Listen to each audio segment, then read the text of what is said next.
Baik, seterusnya kita beralih ke Sarawak. Tumpuan dari Bumi Kenyalang mengenai persidangan Dewan Undangan Negeri ke-19 bersama Bu Mawi. Silakan Bu Ma.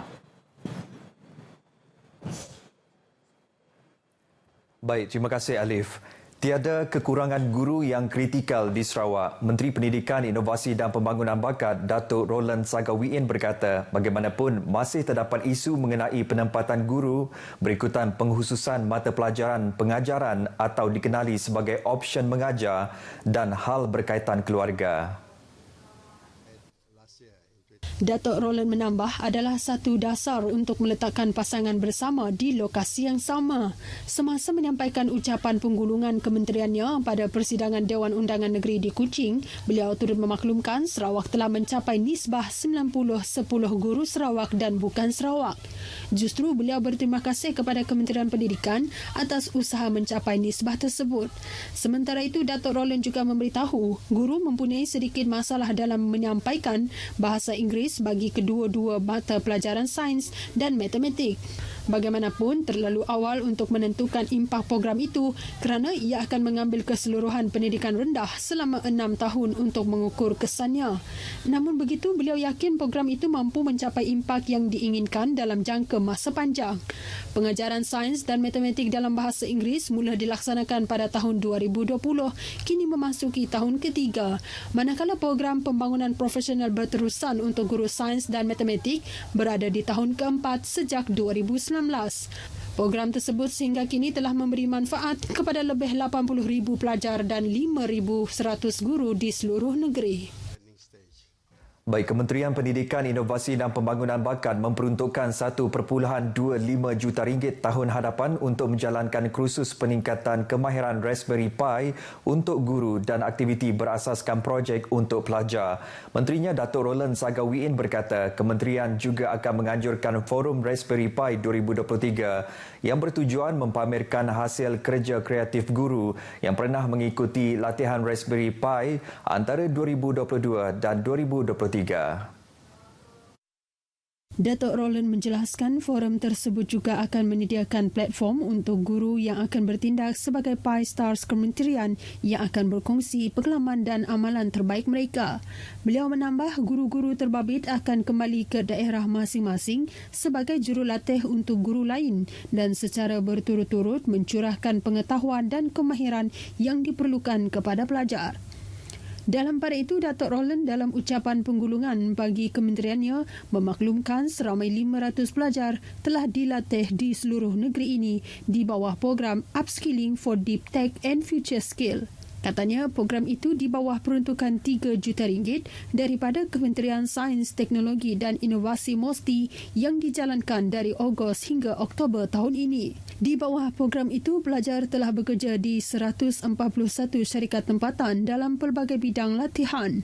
Antara bidang tersebut ialah kemahiran digital untuk perniagaan, asas Internet of Things, aplikasi drone selain keselamatan cyber, teknologi penyelenggaraan kluster elektronik hybrid otomotif, pakar pemasangan perkakasan, kimpalan dan telekomunikasi. Pembinaan Pusat Penyakit Berjangkit Sarawak SIDC akan dimulakan pada separuh tahun hadapan. Menteri Pendidikan, Inovasi dan Pembangunan Bakat, Datuk Roland Sagawiin semasa ucapan penggulungan kementerian berkata, projek bernilai 20 juta ringgit itu dijangka siap dalam tempoh 24 bulan.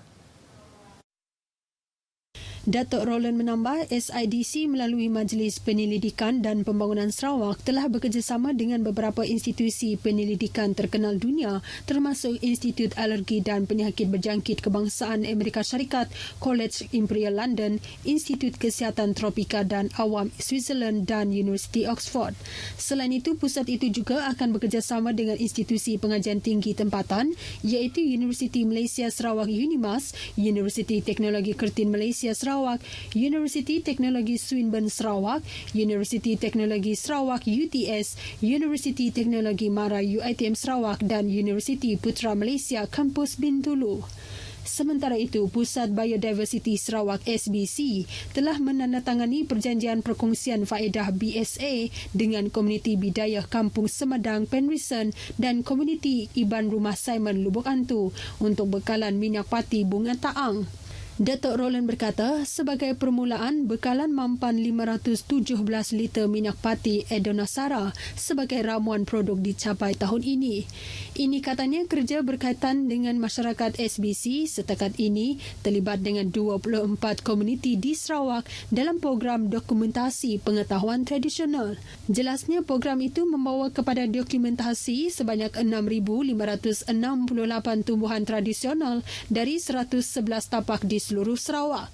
Beliau menambah melalui penglibatan berterusan dengan rakan kongsi tempatan dan antarabangsa, SBC telah menandatangani 18 perjanjian baharu tahun ini. SBC juga mempunyai kerjasama dan persefahaman jangka panjang dengan rakan usaha sama Jepun untuk membangunkan algae mikro untuk potensi tenaga boleh diperbaharui termasuk pengeluaran hidrogen, penangkapan karbon dan biofuel.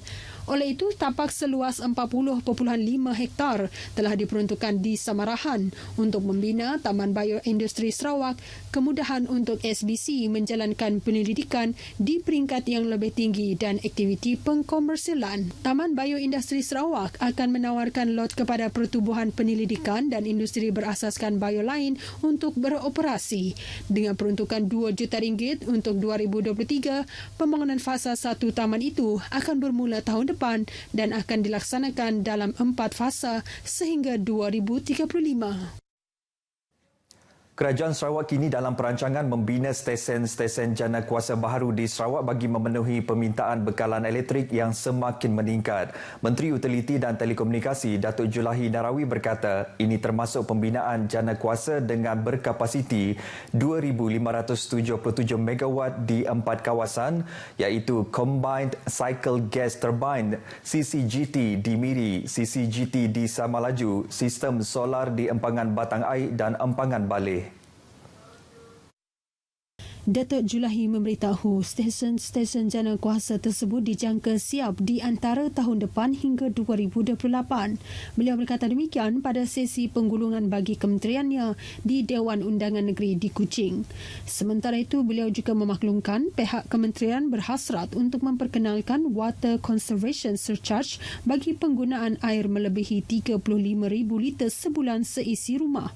Jelasnya ini bagi menggalakkan penggunaan air kategori domestik tidak melebihi 35,000 liter sebulan. Katanya apabila surcharge ini dilaksanakan kelak, majoriti pengguna tidak akan dikenakan surcharge memandangkan penggunaan air semasa adalah jauh lebih rendah daripada jumlah penggunaan 35,000 liter sebulan yang dicadangkan untuk dikenakan surcharge tersebut. Berdasarkan rekod penggunaan air domestik, anggaran purata penggunaan air bagi kawasan bandar ialah 32,400 liter sebulan seisi rumah dan 19,200 liter sebulan seisi rumah di kawasan luar bandar. Secara perbandingannya, Pertubuhan Kesihatan Sedunia WHO menyasarkan jumlah penggunaan air sebanyak 24,750 liter sebulan seisi rumah. Tambahnya, pendekatan lain yang sedang dan akan diambil untuk memberi kesedaran kepada masyarakat supaya menggunakan air secara berhemah. Baik, sementara itu, Kementerian Utiliti dan Telekomunikasi melalui Petros akan memperluaskan rangkaian liputan pengedaran gas asli bagi meningkatkan penggunaan gas di Sarawak melalui 2 inisiatif utama di bawah Sarawak Gas Roadmap SGR.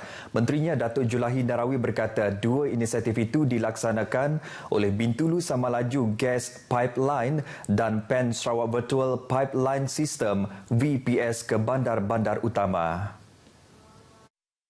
Datuk Julahi menjelaskan projek Bintulu Samalaju Gas Pipeline merangkumi saluran pipe gas sepanjang 70 km dari Bintulu ke Taman Perindustrian Samalaju dengan anggaran kos berjumlah RM600 juta. Projek itu katanya dalam peringkat reka bentuk dan disasarkan siap pada suku ketiga tahun 2023 dan beroperasi pada penghujung tahun 2025. Manakala inisiatif PEN Sarawak Virtual Pipeline System, satu projek proyek perintis untuk Bandar Kuching sedang dalam peringkat rundingan komersial. Inisiatif ini katanya dijangka memberi manfaat kepada rakyat Sarawak menikmati kemudahan sumber gas asli dengan harga yang lebih rendah serta menggalakkan pertumbuhan industri kecil dan sederhana. Datuk Julahi dalam pada itu memaklumkan kajian terperinci penubuhan satu entiti bekalan air dan Badan Korporat Kawal Seliaan sedang dijalankan. Katanya bagi tujuan ini, kementeriannya telah menubuhkan jawatan kuasa pemandu dan jawatan kuasa teknikal untuk menganalisa serta meneliti hasil kajian dan seterusnya memperakukan model yang bersesuaian untuk dilaksanakan. Inisiatif ini adalah selaras dengan hala tuju transformasi industri air di bawah strategi pembangunan pasca COVID-19 2030 untuk mempertingkatkan keberkesanan serta kecekapan dalam pengurusan sumber air dan perkhidmatan bekalan air. Datuk Julahi turut mendedahkan selari dengan pelan induk bekalan air dan grid air Sarawak, 28 kawasan tadahan air telah diwartakan. Kementerian tersebut juga sedang mengambil langkah untuk mewartakan 42 kawasan tadahan air lagi bagi melindungi serta memelihara sumber air mentah untuk memenuhi permintaan air yang kian meningkat pada masa akan datang. Baik saudara, sekian berita dari Sarawak. Kita kembali bersama Alif di Angkasa Puri. Alif, silakan. Ya baik, terima kasih Buma.